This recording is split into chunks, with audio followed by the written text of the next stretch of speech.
السلام علیکم، امید ہے آپ سب خیر خیریت سے ہوں گے۔ میں نے رشتوں کو خود سے دور جاتے دیکھا ہے، میں نے دوستوں کو منہ موڑتے دیکھا ہے، میں نے جان سے عزیز لوگ بدلتے دیکھے ہیں۔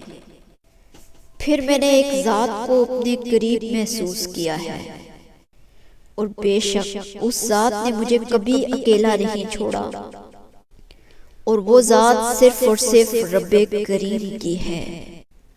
اللہ تعالیٰ سے جڑ جائیے، آپ کی زندگی بھی آسان ہو جائے گی۔ اپنی زندگی کو مزید پر رونق اور پرسکون بنانے کے لیے درود پاک کی کثرت کیجیے۔ جہاں رہیے، خوش رہیے، ہنستے مسکراتے رہیے، اور اپنی زندگیوں میں ان کا خیال رکھیے جن کا کوئی خیال نہیں رکھتا۔ بہت گہری بات ہے، غور ضرور کیجیے گا۔ اللہ نگہبان۔